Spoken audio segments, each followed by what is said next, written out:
Pot k sreči. Martin Kojc. Izbrane misli.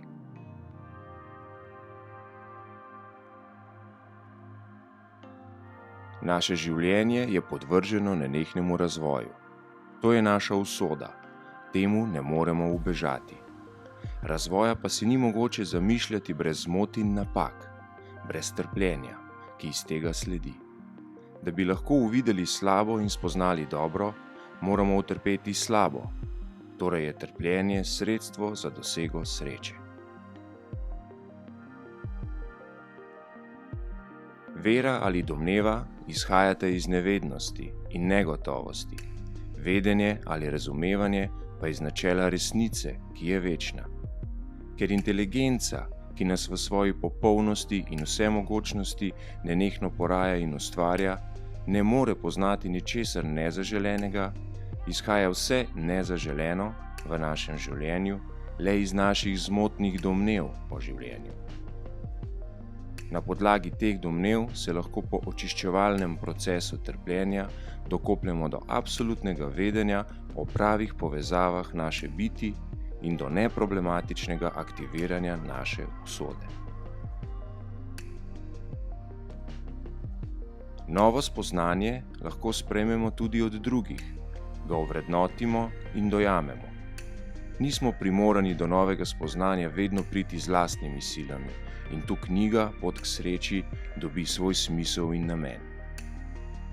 Vsaka nova resnica ima v sebi sposobnost, da oblikuje naše bivanje na zemlji tako, da se bo to bolj skladalo z našimi željami. Človeštvo se polagoma prebuja iz morečih sanj materialističnega nazora in počasi začenja spoznavati odrešujočo resnico vsega življenja. Spoznava, da obstaja preudarna inteligenca, ki vse poduhovlja, ki se kaže v vsem in skozi vse, iz katere je vse izšlo in še vedno vse izhaja, ter tako izpolnjuje svoj načrt. Vsak najmanjši korak v našem življenju je posledica volje te edine in najvišje sile, kajti vse, kar je bilo, kar je in kar bo, je že od vekomaj določeno po njenem vsemogočnem in ustvarjalnem načrtu. To samobitno življenjsko načelo častijo vsa verstva kot Boga. Mi bomo to inteligenco poimenovali prasila. Inteligenca pomeni modrost, razum, smotrno urejenost in povezanost vsega. Nič ne more obstajati samo in neodvisno od celote. Zato je zmoten sklep, da ima materialni svet svoje lastne zakonitosti, da je sposoben odločati in da lahko tako v dobrem kot tudi v slabem vpliva na naše življenje. Razen prasile, ki je duhovna, ne obstaja ničesar, kar bi v nas, na nas ali kjerkoli drugje lahko povzročilo karkoli. Naš resnični jaz je zgolj duhoven, je prost vsake materije, je del prasile. Materija lahko prikaže le to, kar obstaja duhovno, to, o čemer je bilo v mislih sklenjeno, da se bo zgodilo. Vse se poraja v mislih in idejah. Vse, o čemer smo notranje prepričani, da se bo zgodilo, se v materialnem navideznem svetu res pojavi. Danes čedalje jasneje spoznavamo, da človek ni le skupek celic svojega telesa, ampak svojih misli o sebi. Noben človek na svetu ne more dokazati, da ga njegovih 5 materialnih čutov ne vara. Od materialnega sveta bomo odvisni tako dolgo, dokler ne bomo spoznali, da edino duh določa oblike materije in da materialno nima v sebi nikakršne moči, podobno kot je nima naš odsev v ogledalu.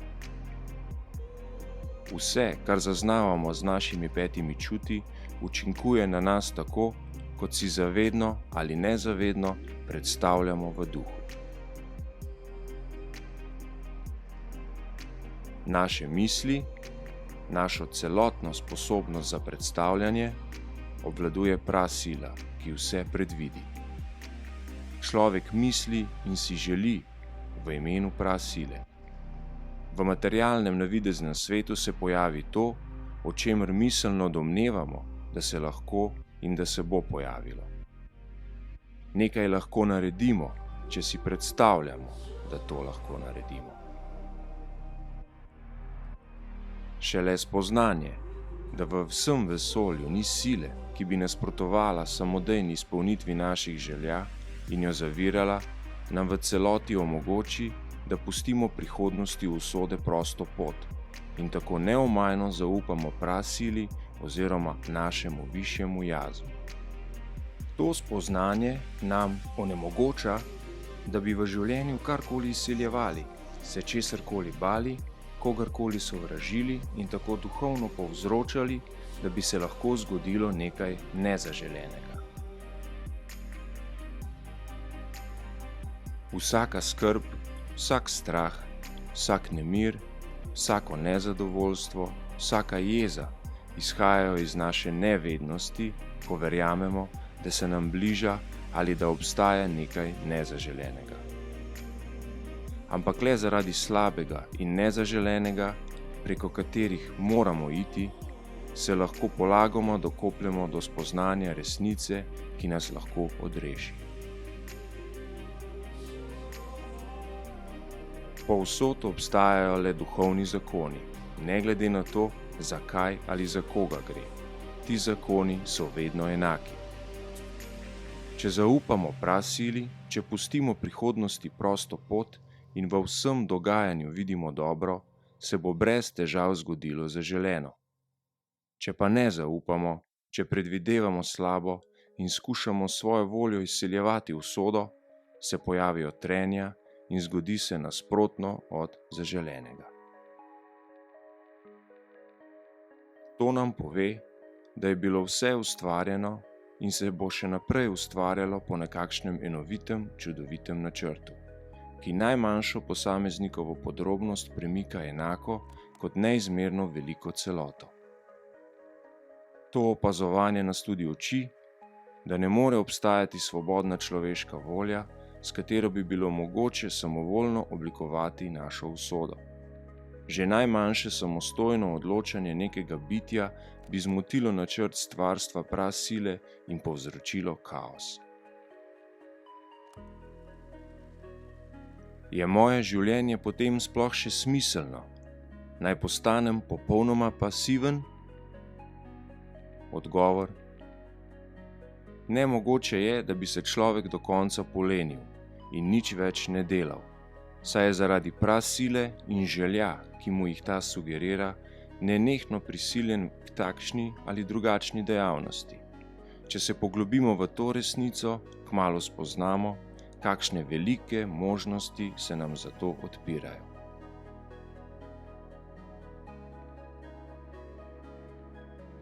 Postane nam jasno, da se zaradi spoznanja zakona vnaprejšnje določenosti povežemo s silami, ki polagoma začnejo delovati v nas in v naše dobro.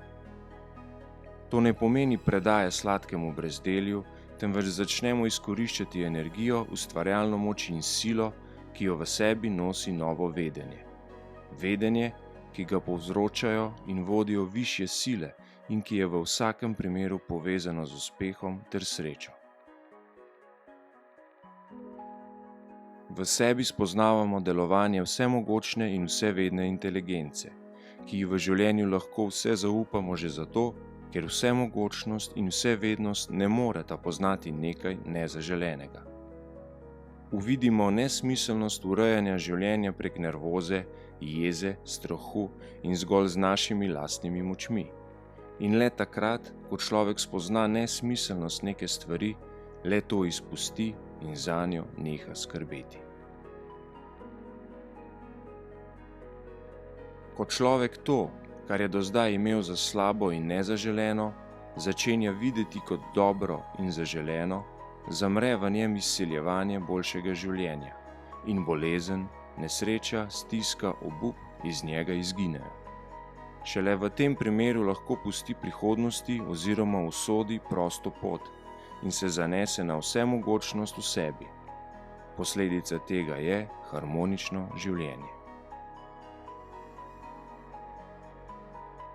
Človek bi moral imeti pamet 1000 modrecev, da bi bil v celoti zmožen predstavljati si vsako podrobnost iz svojega življenja in da bi mu uspelo s človeško močjo vse dojeti in upravljati. Vidimo torej, da mora za nas nekdo drug opravljati takšno za človeka nemogoče delo. Tega drugega lahko mirno označimo za vsemogočnega in vsevednega. Pravilno naravnan človek samo mirno, sproščeno, ravnodušno, pričakujoče čaka in opazuje, kaj se bo v njem, prek njega in zunaj njega zgodilo, ter dela v sedanjosti le to, k čemur čuti, da ga je prasila spodbudila. Ne deluje več v svojem imenu, ampak v imenu in na odgovornost vsemogočnosti, ki je v njem in ki vse povsod deluje samodejno. Na ta način pride vse zaželeno brez težav in samo od sebe k vsem tistim, ki so že dosegli primerno duhovno držo in tako ne mislijo, niti ne delujejo več v svojem lastnem imenu in na svojo lastno odgovornost, ampak pustijo, da misli in deluje vsemogočnost.